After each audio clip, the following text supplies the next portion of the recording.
H D. Kumaraswamy ಸಂಪುಟ ಸೇರುವ ಕಾಂಗ್ರೆಸ್ನ ಶಾಸಕರ ಪಟ್ಟಿ ಹೊರಬಿದ್ದಿದೆ. ಕರ್ನಾಟಕದ ಮೈತ್ರಿ ಸರ್ಕಾರದ ಸಂಪುಟ ವಿಸ್ತರಣೆ ಮತ್ತೆ ಪುನರ್ರಚನೆಗೆ ದಿನಾಂಕ ಫಿಕ್ಸ್ ಆಗಿದೆ. ಮುಖ್ಯಮಂತ್ರಿ ಎಚ್.ಡಿ. ಕುಮಾರಸ್ವಾಮಿಯವರ ಸಂಪುಟದಲ್ಲಿ 8 ಸಚಿವ ಸ್ಥಾನಗಳು ಖಾಲಿ ಇದ್ದು 6 ಸ್ಥಾನಗಳು ಕಾಂಗ್ರೆಸ್ ಪಕ್ಷಕ್ಕೆ ಸಿಕ್ಕಿದೆ. ಖಾಲಿ ಇರುವ 6 ಸಚಿವ ಸ್ಥಾನಕ್ಕೆ 12ಕ್ಕೂ ಹೆಚ್ಚು ಶಾಸಕರು ಆಕಾಂಕ್ಷಿಗಳಾಗಿದ್ದಾರೆ. ಕಾಂಗ್ರೆಸ್ ನಾಯಕರು ಸಂಪುಟ ಸೇರುವ ಶಾಸಕರ ಪಟ್ಟಿಯನ್ನ ಈಗಾಗಲೇ ಫೈನಲ್ ಮಾಡಿದೆ. ಹೈಕಮಾಂಡ್ ನಾಯಕರ ಜೊತೆ ಚರ್ಚಿಸಿ ಪಟ್ಟಿಗೆ ಫೈನಲ್ ಒಪ್ಪಿಗೆ ಪಡೆಯಬೇಕು. ಲಿಂಗಾಯತ, ಕುರುಬ, ಅಲ್ಪಸಂಖ್ಯಾತ ಹೀಗೆ ಜಾತಿವಾರು ಲೆಕ್ಕಾಚಾರ, ವಲಯವಾರು ಲೆಕ್ಕಾಚಾರದಲ್ಲಿ ಸಂಪುಟ ಸೇರುವ ಶಾಸಕರನ್ನ ಆಯ್ಕೆ ಮಾಡಲಾಗ್ತಿದೆ. ಡಿಸೆಂಬರ್ 22ರ ಸಂಜೆ 5 ಗಂಟೆಗೆ ರಾಜಭವನದಲ್ಲಿ ನೂತನ ಸಚಿವರ ಪ್ರಮಾಣ ವಚನ ಸಮಾರಂಭ ನಡೆಯುತ್ತೆ. ಮತ್ತೊಂದು ಕಡೆ ಜೆಡಿಎಸ್ ಪಕ್ಷಕ್ಕೆ 2 ಸಚಿವ ಸ್ಥಾನಗಳು ಸಿಗುತ್ತವೆ. ಇವುಗಳ ಪೈಕಿ ಒಂದನ್ನ ಮಾತ್ರ ಭರ್ತಿ ಮಾಡೋಕೆ ಪಕ್ಷ ಮುಂದಾಗಿದೆ. ಸಭಾಪತಿ ಸ್ಥಾನ ಕೈತಪ್ಪಿರುವ ವಿಧಾನ ಪರಿಷತ್ ಸದಸ್ಯ ಬಸವರಾಜ ಹೊರಟ್ಟಿ ಅವರು ಜೆಡಿಎಸ್ನಿಂದ ಸಂಪುಟ ಸೇರೋ ಸಾಧ್ಯತೆ ಕೂಡ ಇದೆ.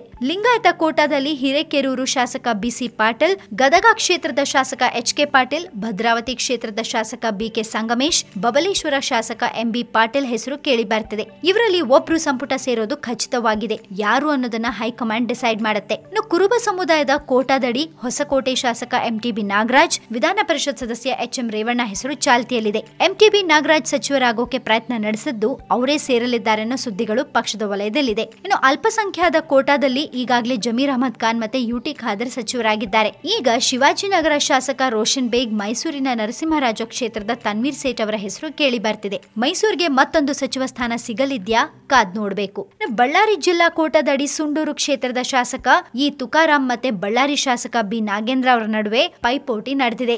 ಬಳ್ಳಾರಿಗೊಂದು ಸಚಿವ ಸ್ಥಾನ ಕೊಡಬೇಕು ಅಂತ ಜಾರಕಿಹೊಳಿ ಸಹೋದರರು ಕೂಡ ಬೇಡಿಕೆ ಇಟ್ಟಿದ್ದಾರೆ. ಇನ್ನು ಮಾಜಿ ಸಚಿವರಾದ ರಾಮಲಿಂಗಾರೆಡ್ಡಿ, ಆರ್.ಬಿ. ತಿಮ್ಮಾಪುರ ಮತ್ತೆ ಹೊಸ ಮುಖಗಳಾದ ಕುಂದಗೋಳ ಶಾಸಕ ಸಿ.ಎಸ್. ಶಿವಳ್ಳಿ, ಕೆಜಿಎಫ್ ಕ್ಷೇತ್ರದ ಶಾಸಕಿ ರೂಪಾ ಶಶಿಧರ್ ಅವರ ಹೆಸರು ಕೂಡ ಕೇಳಿ ಬರ್ತಿದೆ. ಫೈನಲ್ ಆಗಿ ಕುಮಾರಸ್ವಾಮಿ ಸಂಪುಟಕ್ಕೆ ಯಾರ್ಯಾರು ಸೇರ್ತಾರೆ ಅನ್ನೋದು ಇನ್ನೊಂದು ಸ್ವಲ್ಪ ದಿನದಲ್ಲಿ ಗೊತ್ತಾಗತ್ತೆ.